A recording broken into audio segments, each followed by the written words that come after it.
क्या आपने कभी महसूस किया है कि आप कुछ जरूरी काम टालते रहते हैं, जबकि आप जानते हैं कि वह काम करना जरूरी है? यह सिर्फ आलस्य नहीं है, बल्कि इसके पीछे एक गहरी मानसिक वजह है। आज हम जानेंगे द साइकोलॉजी ऑफ लेजीनेस के बारे में और समझेंगे कि आलस्य के पीछे कौन सी मानसिक प्रक्रियाएं काम करती हैं। यह किताब द साइकोलॉजी ऑफ लेजीनेस हमें बताती है कि आलस्य का कारण केवल हमारी नियत या कमजोरी नहीं है, बल्कि यह मानसिक और भावनात्मक कारणों से जुड़ा हुआ है। लेखक मोहम्मद शकील हमें समझाते हैं कि आलस्य कैसे हमारे दिमाग में काम करता है और क्यों हम अक्सर जरूरी काम टालते रहते हैं।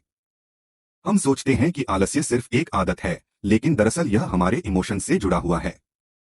जब हमें कोई काम भारी या मुश्किल लगता है, तो हम उसे टालने लगते हैं। यह डर, चिंता या नकारात्मक सोच का परिणाम हो सकता है। हमारे दिमाग में एक नुकसान से बचने की प्रवृत्ति होती है, और जब कोई कार्य हमें कठिन लगता है, तो हम उसे करने से बचने की कोशिश करते हैं। कभी कभी हमें यह डर लगता है कि अगर हम किसी कार्य को शुरू करेंगे तो हम उसमें असफल हो सकते हैं। यह डर अक्सर परफेक्शनिज्म से जुड़ा होता है। हम यह सोचते हैं कि हमें काम को सही तरीके से, पूरी तरह से करना चाहिए, नहीं तो हम उसे बिल्कुल नहीं करेंगे। इस डर के कारण हम काम में देरी करते हैं। हमारे दिमाग में एक और बड़ी समस्या है इंस्टेंट ग्रेटिफिकेशन। जब हमें तुरंत खुशियां या सुख मिलते हैं, जैसे सोशल मीडिया पर लाइक्स या किसी गेम में जीत, तो हम उन्हीं चीजों में फंसे रहते हैं। इसका मतलब है कि हम लॉन्ग टर्म फायदे वाले कार्यों को टालते हैं, क्योंकि वे तत्काल संतुष्टि नहीं देते।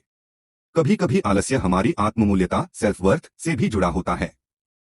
जब हम खुद को नकारात्मक रूप से देखते हैं, तो हमें लगता है कि हम किसी काम को करने में सक्षम नहीं हैं। यह आत्मसंकोच हमें किसी कार्य को शुरू करने से रोकता है, और हम टालमटोल करते रहते हैं। तो आलस्य को कैसे हराया जाए? सबसे पहले हमें यह समझना चाहिए कि हम इंसान हैं, और थोड़ी असफलता या देरी स्वाभाविक है। आलस्य से बाहर निकलने के लिए हमें छोटे लक्ष्य निर्धारित करने चाहिए और खुद को प्रेरित करने के लिए उन कार्यों को टुकड़ों में बांटना चाहिए। जब हम छोटे छोटे कदम उठाते हैं, तो हमें अधिक सहजता से काम पूरा करने में मदद मिलती है। आपके लिए एक और तरीका है स्टार्ट स्मॉल। अपने कार्यों को छोटे हिस्सों में बांटें और एक एक करके उन्हें पूरा करें। इसके अलावा अपने लक्ष्यों को स्पष्ट और मापने योग्य बनाएं, ताकि आप अपनी प्रगति देख सकें और खुद को उत्साहित कर सकें। और सबसे महत्वपूर्ण बात यह है कि खुद के साथ दया, सेल्फ कंपैशन रखें। अगर आप कभी आलसी महसूस करते हैं या काम में देरी करते हैं, तो खुद को जज मत करें। समझें कि यह स्वाभाविक है। आलस्य को हराने का सबसे अच्छा तरीका है अपनी मानसिकता को बदलना और छोटे छोटे कदम उठाना। अगर आपको यह वीडियो पसंद आया हो, तो हमारे चैनल बुद्धा इंस्पायर को लाइक, कमेंट और सब्सक्राइब करना न भूलें। और याद रखें, आलस्य को हराना कोई आसान काम नहीं है, लेकिन सही मानसिकता और छोटे कदमों से हम इसे बदल सकते हैं। धन्यवाद।